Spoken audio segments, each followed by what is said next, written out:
Hi, and welcome to the Canadian Watchmakers YouTube channel. My primary goal with this channel is for it to be an information session for our clients. So, for example, if you're sending in our watch to us to have it repaired, or if you're buying something from us or from me that has been serviced, what has gone into a service? So we're going to be taking a deeper dive into watchmaking as a whole, and then also some of the different types of techniques when it comes to servicing a watch and restoring a watch, making watch parts. And when I say restoration, for example, if a watch comes in and the parts are rusted, what goes into that? So the primary role of this channel is we have an open workshop philosophy,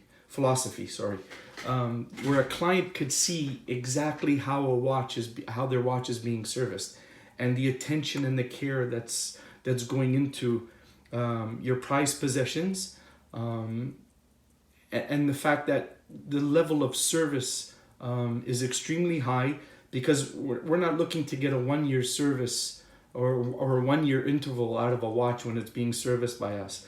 With modern day synthetic oils, a watch now should last, between 5 and 7 years, in my opinion, if it's been serviced properly and it's brought back to factory settings. So what goes into that? So, for example, if somebody brings in a chronograph to us, this being a column wheel chronograph, what goes into servicing a column wheel chronograph? In a chronograph, there's some eccentrics that are in there, and how to make all the different adjustments when it comes to the depthing of the gearing, and to make sure that the chronograph works properly. And then also, for example, we're going to be looking at timing when it comes to a watch, the amplitude, or the different levels of acceptance in a service for amplitude, for beat rate. What is beat rate? I've seen a lot of videos over the years where they're going into beat rate, but they don't really get into the deep understanding of beat rate and how that impacts a watch when the beat rate isn't within spec. Oiling, for example, if a watch is being oiled, what goes into oiling? What goes into oiling an escapement properly? If oiling is a very, very specific thing, it's very, very important. And if oiling isn't done properly, it does affect the service interval and then also the timing of a watch.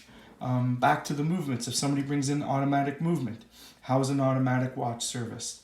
So we're going to go a little bit deeper dive into this, just not something where we're taking a watch apart, we're putting it in the cleaning machine, reassembling it and oiling it, and we're going to be showing that. We're going to be showing an in-depth analysis of what happens in that process.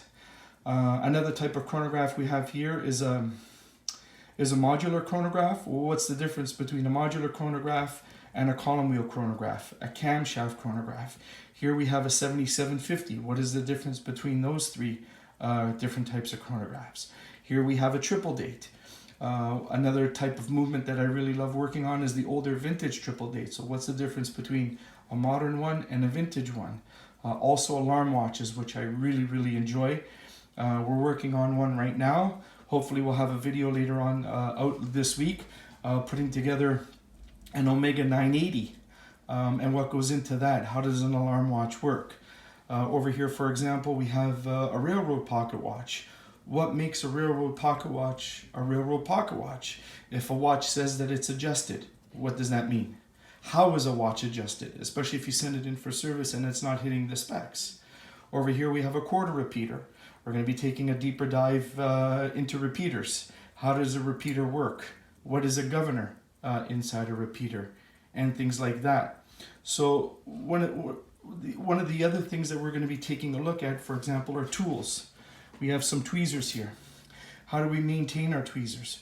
What kind of tweezers do we use on different types of bridges and different types of finishes on watch plates? That way we're not scratching any of the watch plates.